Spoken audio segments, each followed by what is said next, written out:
Do not seek for things to happen the way you want them to. Rather, wish that what happens happen the way it happens. Then you will be happy. Hardship allows you to show your true character. So, embrace hardship. Love your fate. Embrace every single moment, even moments of hell. The chance of us existing is small, but here we are. You have already beaten seemingly insurmountable odds. Your existence is rare and beautiful. Accepting your fate does not mean you're necessarily okay with bad thing happening to you. It means you are accepting that struggling is a part of existing.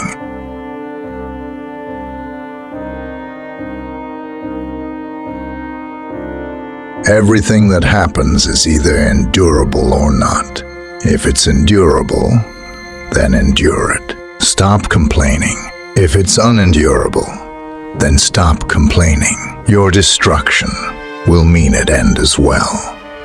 Just remember, you can endure anything your mind can make endurable by treating it as in your interest to do so. In your interest or in your nature. Regardless, complaining does not necessarily tip the odds in your favor. Yes, feel emotions. Yes, confide in people. But do not tell yourself you will fail. Do not tell anyone else you will fail. Don't tell anyone that this specific struggle will be the end of you. If you allow yourself to complain, you're defeating yourself.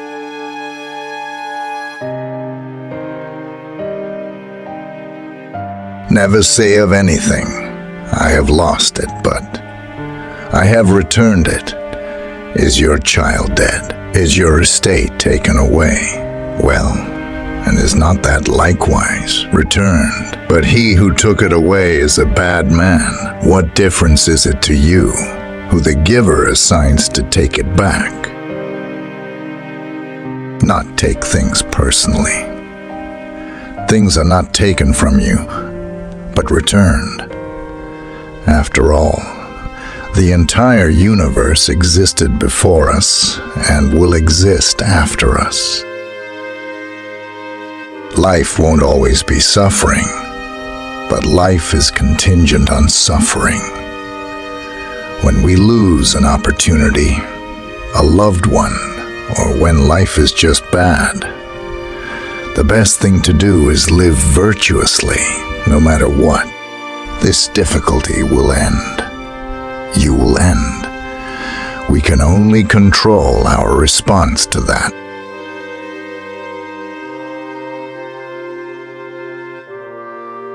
Putting things off is the biggest waste of life.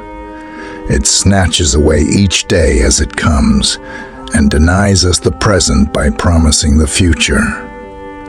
The greatest obstacle to living is expectancy, which hangs upon tomorrow and loses today.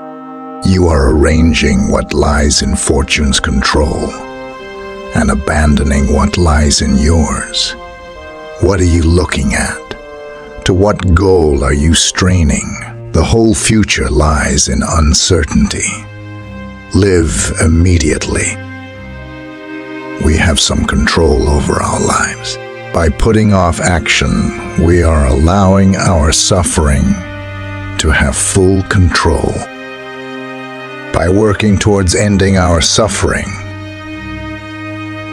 we are regaining control. Persevering is active. We don't persevere by shutting down until it's over. We persevere by responding rationally to our hardships. We persevere by determining the most virtuous course of action. Persevere immediately.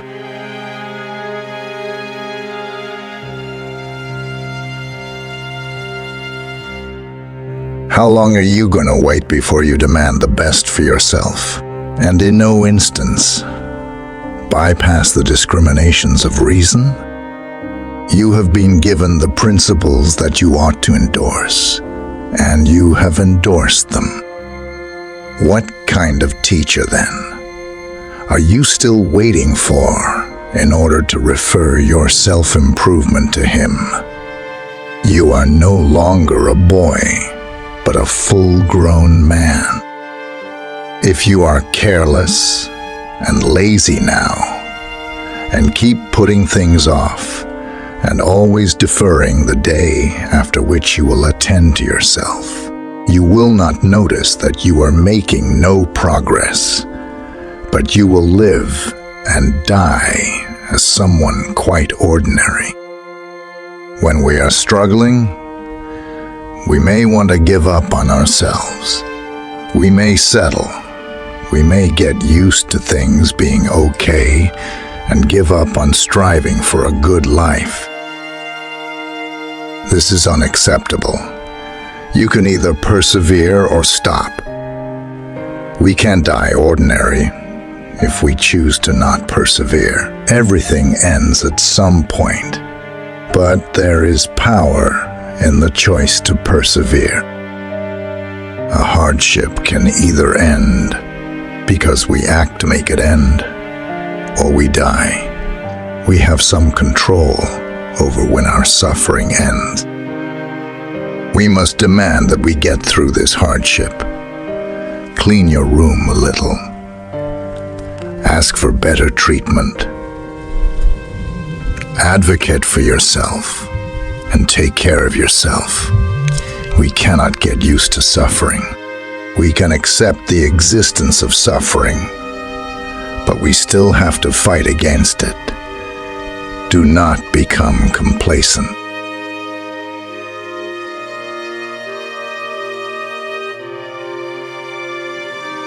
We suffer not from the events in our lives, but from our judgment about them. Perhaps our suffering is mostly self-inflicted. When difficulties arise, we sometimes take it personally.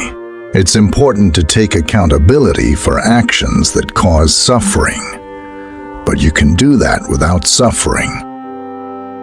Instead of saying, "I lost my job because I'm lazy and stupid," you can say, "I lost my job because I did not meet the requirements for it."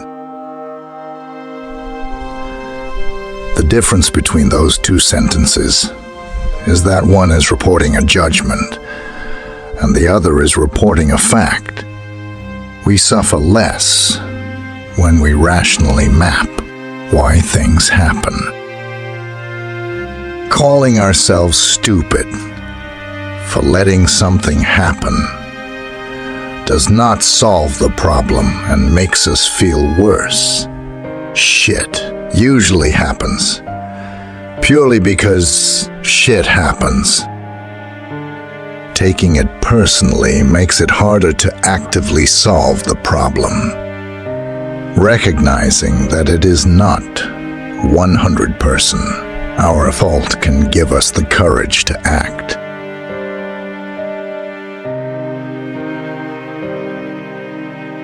Prudent people look beyond the incident itself and seek to form the habit of putting it to good use on the occasion of an accidental event.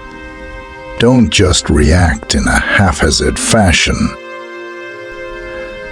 Remember to turn inward and ask what resources you have for dealing with it. Dig deeply.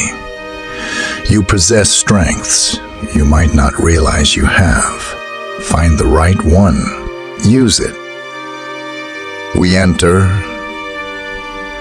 fight or flight mode when it gets tough. However, a good thing about being humans is that we have the ability to be rational. Don't go into survival mode. take a breath and remember you have the opportunity to outwardly show your virtue. Not everything needs a reaction. Moreover, not everything needs an immediate reaction. While persevering is active, you can still take time to decide what to do. You do not need to react immediately unless it's life or death. Let it stew